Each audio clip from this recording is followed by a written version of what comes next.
Hello and welcome to the Lou Review podcast. I'm your host, Rosa Hart, and joining me today is Nancy Brooks from NAMI Louisville. Thank you so much for joining me today. Well, thanks for having me. Yeah. So, Nancy, are you originally from Louisville?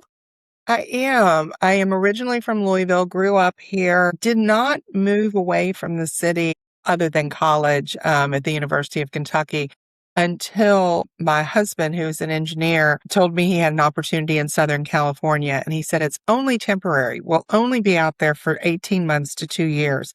So I thought, well, okay, that was back in 98, 99. But we were there for 11 years and then in Pennsylvania for almost 10 more. So I was away from Louisville for 20 years. And you did like a coast to coast hop and then ended up back in the middle? Yes.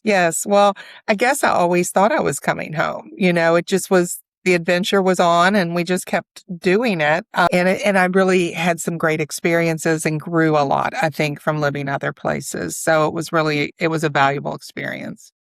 Yeah, it really broadens your horizons to see how other people live and to see what the other options are like. And did you move back to Louisville to work with NAMI? Not exactly, but I had gotten into nonprofit management when I was living in Pennsylvania. So when I came back, I reached out to a friend of my younger sister's who I knew was in the nonprofit world and said, where do I find jobs? And there was a lovely site that you could go to that had just all sorts of descriptions of nonprofit work. And I felt like I could qualify as the executive director most places, but in many cases, that wasn't the job that was available. So I went on the job search. And when I was interviewing for the director of Ad Federation of Louisville, the person I was talking to said, I love you for this job, but believe me, this is competitive. People have come in like wearing costumes and with displays, and they really want this job. And she's like, I know of another job that you seem really suited for. Well, ironically, I had been talking to them already and was leaning into that part where they would make an offer. So I went home and kind of thought about that for a little while and said, this might just be the place. Truthfully, I didn't realize how much a place it was for me until I took our first family to family class to learn more about the work that I would be providing to the community. That class is for any family member who has a loved one with a mental health condition, and they really learn everything from how to better communicate to where the resources are to genetics and pharmacology. So it's really an in-depth class. And after about 4 classes, the participants will share, here's why I'm in the room. Here's what's going on in my house. That's when I really was struck with the fact that this had been the kind of work I had thought about doing in high school. I had cared so much about mental health, always read self-help books, and just really enjoyed helping others. So it was ironic that I was now in this position to really support our community and give so many people hope that maybe have lost their hope along the way. Yeah. And I think people know in general, NAMI is like working to help with mental health, but they don't necessarily know what that means on a day-to-day basis. So NAMI is actually a national organization. It's the National Alliance on Mental Illness, but they have 600 affiliates throughout the country, and all of those affiliates are their own 501c3 providing their own programming to their community and also needing the funding to provide those programs. So a lot of times people go, well, they're national, they've got it easy. Well, we do in one way. The national organization uses some of the best people in the country to create our programming. And then we are provided that programming for free. So they're Like in the DC area. Like, is that a curriculum or is that like webinars or something? It's multiple programs. And so I can explain that a little bit. 2 of them are support groups, one for the individual themselves and another for the family members. And one of their key focuses is that everything has to be peer oriented. So if you are a leader in a support group, you're also part of that group. So our individuals who are leading our support group for those who have mental health concerns also have lived through their own mental health concerns. They're not therapists. They're not doctors. You're not getting talked down to. You're really working with someone who completely understands what you're going through. We have multiple education classes, family to family. Basics is for caregivers of youth under 18. Homefront, families of veterans, and provider training for the people who are the providers out there who are working with the individuals along the way to make sure, and all of this, again, is to make sure they have every component of knowledge that they need to support these individuals and their families. And we are the only organization that focuses on the family. That's super important because just like substance abuse, mental illness is a full family illness. Everyone is affected. Everyone is pulled into this condition and the concerns that go with it. And so if the family's not putting on their bootstraps, well, how can the individual, right? That's that old-fashioned concept that the individual should just shake it off. But it's bigger than that. It is truly the whole family and their friend group has to start thinking, how can I support this person? Yeah, and if it's going to be changing habits, it's so hard to change your habits alone, especially if you're surrounded by the same people that you were doing things with before.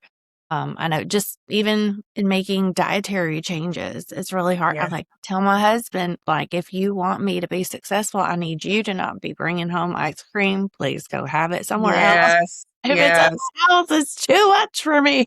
Yes. Yes. I think I've had similar conversations with my husband before too. Boy, your food choices are not on my menu. I can't eat anything you bring home. Well, But also, if you do bring it home, I may not have the self-control to help myself. So yes. Well, that's help me. reality, isn't it? Yes. Yeah, we got to help each other. We're not an island unto ourselves.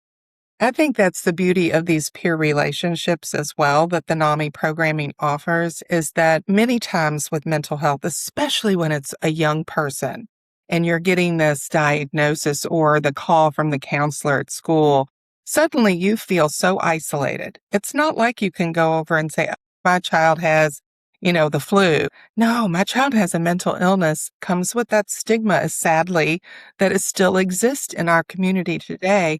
So often parents aren't talking about it with their friends and the children's playmates, parents, and that sort of thing. When they come to our groups, every single person teaching the class and in the class can relate.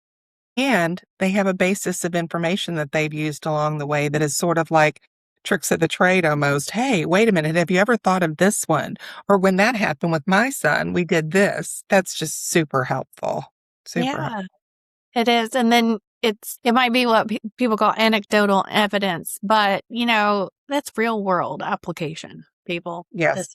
And it's so empowering to people. So if there's a parent listening right now that's worried about their teenager, for example, what would be the first step for them to reach out and what would it cost them? Well, that's a couple of really great questions because the best thing to do is to remember that you are not reaching out just to NAMI. It's easy to remember NAMI. It's not easy to remember you've got to reach out to NAMI Louisville if you want our local programs.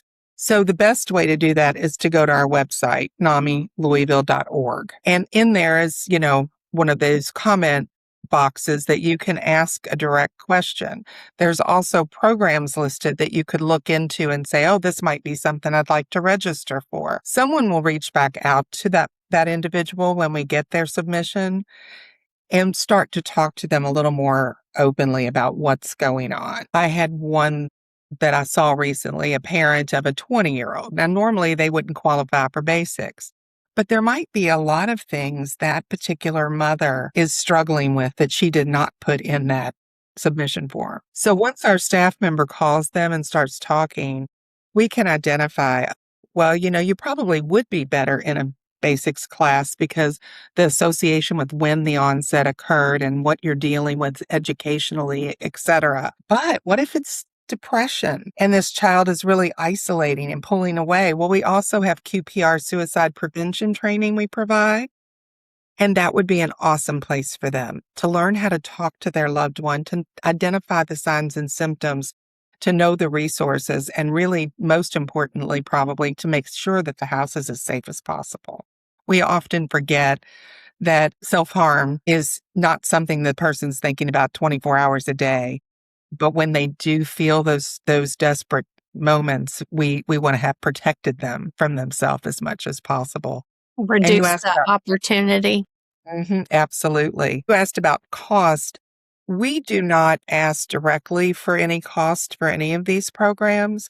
We do as much fundraising as we can. I write a grant a week. I am constantly out there trying to find folks who would like to support us. We do a couple different fundraisers each year, and that is literally where we get our money to run our programs.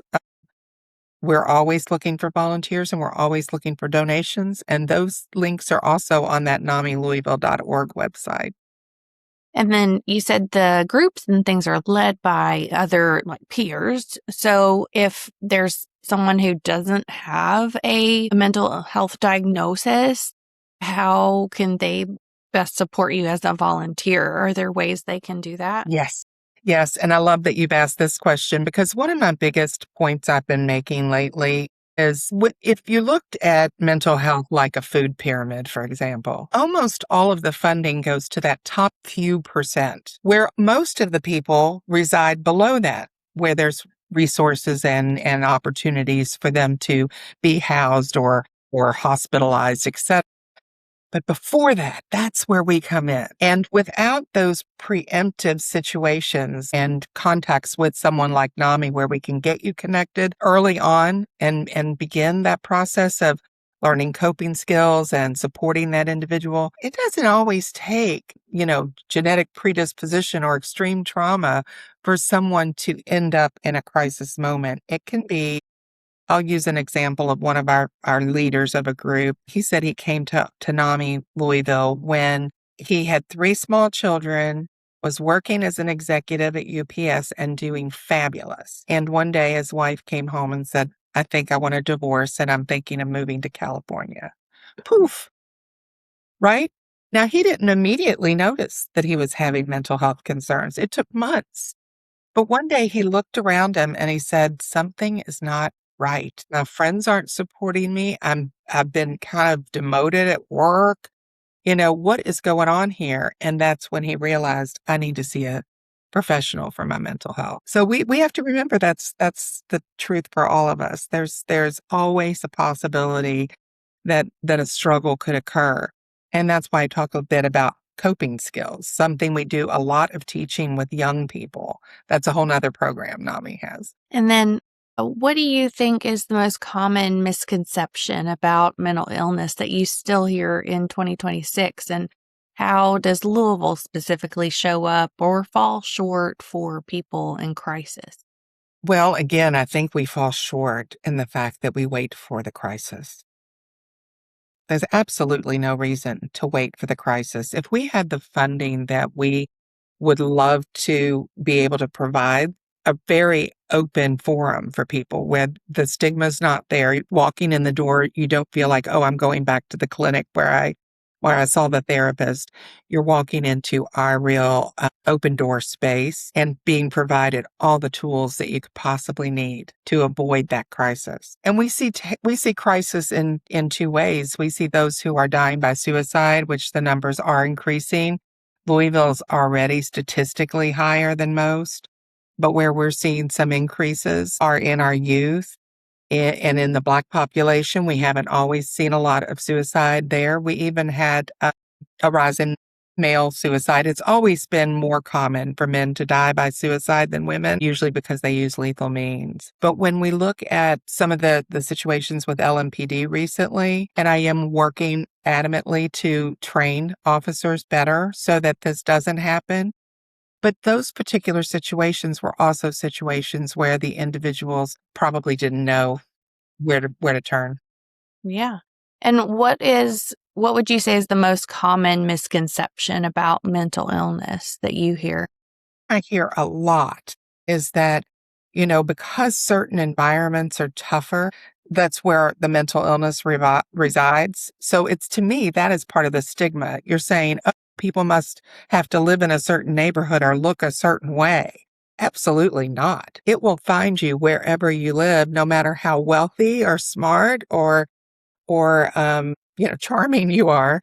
if mental health is coming down the pike for you because you're not taking care of yourself, you will see the signs and symptoms. And a lot of early signs and symptoms are self-medication. Folks who are using or abusing substances such as alcohol or drugs likely have an underlying mental health condition. I They're know most of us masking or wouldn't want to believe that about ourselves, but you're masking it and self-medicating. And, wouldn't you rather go find out what's causing you to feel that way and start healing? I don't know, that might not be the question. Sometimes people may not wanna know. Yes, yes, What is it, denial? And yes, not denial. not look at it. And it's hard sometimes. We had a volunteer who had a lot of trauma in their background, and she talked about how, boy, this deep therapy, this trauma therapy I'm going through is so hard. I'm exhausted all the time. Right? So it's hard. It can be hard work if you have a lot of baggage that you're carrying around. But living a healthy life, being happy, knowing how to, I mean, I'll use myself. I could fall into depression if I was, you know, in the right circumstance. But I know almost everything that should do to get out of that. So in the winter, when people talk about SAD, seasonal affective disorder, I'm the weirdo standing out in the sunbeam with my winter coat on because I know the sun truly changes the way you feel and makes you happier. I might fake a smile when I'm feeling sad because I know the same thing is happening. It's registering in my brain as a happy feeling. I might say, boy, you need to go to bed early tonight. And one of my favorites is one that people probably don't think of, but sometimes I need to find a way to cry. Yeah. I'm going to feel so much better when I cleanse whatever that is out. That's the night you pick a sad movie. There you go. Just make yourself shed some tears. When I love cleaning the kitchen, that turns me around. What is it about cleaning the kitchen that turns you around? Just me. But if I can clean my kitchen at any point in the day when I'm not feeling very motivated, I'm suddenly much more motivated and I'll get Once more it done. is clean, or do Uh-huh, you, like, kinda get in absolutely. a rhythm where you're motivated to do other things too? Right. I get in a rhythm where I'm motivated to do other things instead of that feeling of lethargy that I might have had before. Okay. Yeah, Is it kinda like when you check things off a to-do list where, like, you've accomplished some part of cleanness in your that's house, a and tool. I then you mean, move on? journaling's a tool. One of my daughters journals all the time. She's like, I really got off this pattern for a while and it feels so good to be back in it. So it's whatever works for that individual. But being able to be connected with a group that is looking at early intervention and supporting the entire family and providing all of these tools so that people can put that in their own Rolodex, oh, what do I need to do today to make myself feel better? And I love the people that, go out on long runs for something like that, but not everybody's going to do that. So in that case, you have to find something else. So maybe it's how you breathe, or maybe it's how you find other ways to center yourself. That is so beautiful. I love that. You had a whole bunch of very actionable tasks that people can do, like, even if you're not feeling it. And I love that you mentioned faking a smile as a way to make yourself happier. And it's literally a fake it till you make it type situation. I mean, there's a lot of talk right now about authenticity and, not being fake, but at the same time, sometimes you got to fake it till you make it. Yeah, it's interesting. I think I'm over the age of people who were worried about the authenticity. Yeah. I don't, but I hear my younger children saying it, things like, oh, she's so inauthentic. Well, okay. Maybe she's just trying to get you to like her, or whatever. Yeah. To me, it seems so simple, but I do know that that is a big thing that we will probably have to start looking at. How does that need for authenticity either help or harm in some way those folks from that generation that are really spending a lot of time thinking about that? Yeah, yeah. So for people who are listening, how can they plug in, as whether it's volunteering, or I think you have a walk called the Stepping Up Walk, or can they become another way? Is there another way to partner with NAMI Louisville? There are. I really love it. how many opportunities we have. We a lot of times start people that are volunteering at things like going to a vendor event at a workplace or a community event. That gives them an opportunity to hear the folks on the beat talking about NAMI, sharing programming, letting them know exactly what it is that we're doing.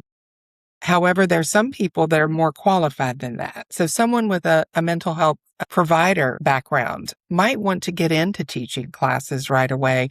Or we have a workplace training program called NAMI Stigma Free Workplace. And that there we do a lot of presentations to large groups, not just the QPR suicide prevention training, but things that specifically might be a need within that workplace. That's another great spot for volunteers. We also have a project called the Wellness Wheels. It goes out to school-age youth, kinder through ninth grade.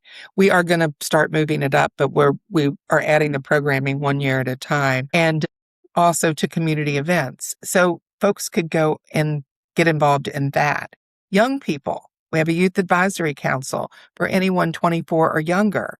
We usually have around 30 students. They do fun projects, everything from creating a marketing campaign to working with the Science Center or Bellarmine College to right now they're writing some letters that will be intended to go to other youth who might be in the hospital for them. That is so sweet. I Yeah, it love. is sweet. They're Now come to wonderful think young of it, people. well, you think of like sending toys to the children's hospital or something, but that's so specific. I love that. Yeah, they're just really thoughtful young people, and we have an event in the late winter called Spirit of Peace. It's our advocacy event where we bring together our community of members and folks that are associated with us and sponsors throughout the year, and then bring in a speaker who would be able to kind of share either something new that's going on in Louisville or something big that maybe we haven't thought about here locally. But we always let our youth council members have a chance to speak. Last year, I cannot tell you how many people have complimented the two young women who spoke at that event. One of them very raw story about their own mental health, and the other one just about why she came to the work organization and what they were gaining from being a part of the Youth Advisory Council. So again, all the points of early intervention is exactly where we're trying to be, where we can make a difference and keep people out of that crisis moment. Yeah, definitely. I'm all about prevention, so I love this. And so, Nancy, if you could get your wish, what would success look like for NAMI in 5 years from now? It's this is a pretty big dream, but success for us, I think, would be having multiple locations with regular programming so that no one had to wait for a class. No one had to necessarily leave too far from their home to get to that location, and that we were still able to provide everything that we were doing for free. So that may look like a capital campaign on our end, but it may also just look like we keep pushing forward. I also would love to see reductions in loss of life by suicide. A lot of that, I think, still comes down to people just need to know where to turn before it's too late. So we are working currently on producing a booklet, and I haven't even mentioned this before, but Okay. the 988, are you familiar with that number? Why not? Tell me more. Okay, I will. It is the new national mental health emergency number. It has been in place for 2 to 3 years already, but it is amazing how many people do not know about it. So if you're having a mental health crisis locally, you should call 988, not 911, unless the person is at immediate risk to themselves or others. And then 911 is still the right place to call. This booklet we're planning to put together will outline all of the whys you call this number, why should you call this number, and why should you ask for this team. It will include things about the deflection team, which is part of 7 county services. It will have a lot of information about what's called a 202A, which is when you as a family member need to reach out to the government and ask someone to come and intervene with your loved one. It will have information about LMPD, the fire department, the EMTs, Metro Safe, which is a city department that manages 988. But again, it's just really powerful to think that this booklet is going to be available and handed out every time someone calls any of those people. That's great. I So love that. now, Yeah. yeah, now you've been left behind a document that will help you find us, help you know 988 is that number. And I just think it's a win-win. Yes, it is. Well, that is exciting. So you got that development coming down the pike here soon. And, maybe people will be hearing this and come out and support, and it'll proliferate even further. And I really love the educational aspect of it and the preventative aspect of it. It's not just where to call in a crisis. Yes. It's how do we prevent crises from getting to that point? I kind of think about the work that we do as a little bit like a gym for the mind, right? Like people want to go off and get their exercise at the gym because they want to keep their bodies fit, but they're not focused on how they keep their minds fit. So Although exercise does produce more happy hormones it does. too. It does. It does. There's some overlap in this analogy. Yeah. Mhm. Yes. Yeah, that's awesome. So if people want to connect with you, is NAMILouisville.org the best way? It really is. I mean, we do have an office phone number, and I would give you my own phone number if I thought you wanted to contact us. But that online submission form's the best way within, probably 12 to 24 hours. We have that in our inbox and are moving it to the person who should reach out to you next. Fantastic. And are you on social media as well? We are. Yeah, NAMI Louisville is significantly on Instagram and Facebook, not as much the other platforms. I would love for people to follow that because you mentioned the walk earlier, and we are coming into our NAMI Walk season, and it is super important to get the word out to people because that is our biggest fundraiser of the year. It will happen on September 12th at Waterfront Park down at between 9 and noon. There's a whole lot of activities that'll go on, including a really cool kids zone we're building out for the first time this year. Oh, neat. We'll have what we call Therapy Village for the fourth year in a row.